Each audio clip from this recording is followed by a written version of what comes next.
श्री स्वामी समर्थ.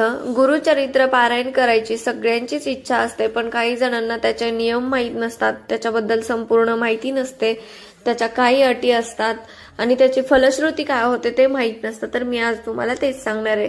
दत्त संप्रदायातील सर्वात प्रभावी आणि शक्तिशाली ग्रंथ म्हणजे आपला श्री गुरुचरित्र ग्रंथ. असे म्हणतात की ज्याच्या घरात गुरुचरित्राचं पारायण होतं तिथे संकट पण टिकत नाहीत. आणि हे पारायण करण्याचे नेमके नियम काय आहेत, कोणत्या चुका टाळाव्या आणि पारायण केल्यानं काय फळ मिळतं तेच मी तुम्हाला सांगते. तर व्हिडिओ शेवटपर्यंत बघा. श्री गुरुचरित्र हा ग्रंथ म्हणजे केवळ एक पुस्तक नाहीये, तर तो एक पाचवा वेदच मानला जातो.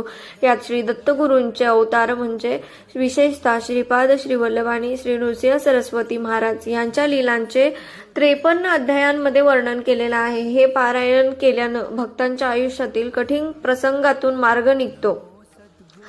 आता हे पारायण करायचे नियम आणि शिस्त काय आहेत, तर गुरुचरित्र हे अत्यंत कडक शिस्तीचे करायचं अनुष्ठान आहे. त्याचे काही मुख्य नियम आहेत म्हणजे जे तुम्हाला पाळायचेच आहे पारायणाच्या टायमिंगमध्ये. ते म्हणजे ब्रह्मचर्य. पारायणाच्या 7 दिवसात पूर्ण ब्रह्मचर्याचे पालन करायचं आहे. दुसरी गोष्ट, आहार अत्यंत सात्विक घ्यायचा आहे. शक्य असल्यास एकभुक्त म्हणजे दिवसातून एकदा जेवण करायचंय आणि तर एक टाइम जेवण करायचे आणि दुसऱ्या टायमिंगला तुम्ही फळं वगैरे फक्त खाल्ली तरी चालतात. कांदा लसूण पूर्णपणे वर्ज्य आहे. बाहेरचे अन्न वर्ज्य आहे. बाहेरचं तुम्ही काहीच नाही खाऊ शकत. वाचनासाठी बसताना तुम्हाला आसन घ्यायचंय, मग ते लोकरीचं असो, घोंगडी असो किंवा तुम्ही साधी बसकर जरी घेतली तरी चालते, पण आसन असणं आवश्यक असतं. वाचन करताना दिवा समोर असावा. तेलाचा किंवा तुपाचा तुम्हाला अखंड दिवा तेवत ठेवायचा आहे. आणि सगळ्यात महत्त्वाची गोष्ट म्हणजे दररोज सकाळी लवकर उठून अंघोळ करायची आहे आणि धुतलेले स्वच्छ कपडे घालूनच वाचनाला बसायचे आहे. ब्रह्ममुहूर्तावर वाचन केलेलं अतिशय योग्य आणि छान.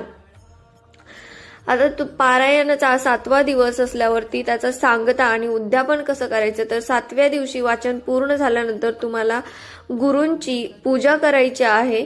नैवेद्याला पुरणपोळीचा स्वयंपाक करायचा आहे. तुम्ही गोडाचं काहीही बनवू शकता आणि शक्य असल्यास ब्राह्मणांना किंवा गरजू लोकांना भोजन द्यायचं आहे. ब्राह्मण जोडी जेवायला भेटली अतिशय उत्तम. तुम्ही साधीही जोडी घालू शकता जर तुम्हाला ब्राह्मण नाही भेटले तर. आणि अन्नदान करावं त्या दिवशी. जे पण तुमच्या परीने काय होतंय ते दान करणं खूप पुण्याचं मानलं जातं. आणि पारायण काळात जर काही चूक झाली असेल तर विष्णू सहस्त्रनाम वाचून क्षमा प्रार्थना करून सांगता करावी. तर अशी गुरुचरित्र पारायणाची थोडक्यात माहिती मी तुम्हाला सांगितली. जर तुम्हाला मनापासून स्वामींची किंवा दत्त महाराजांची सेवा करायची असेल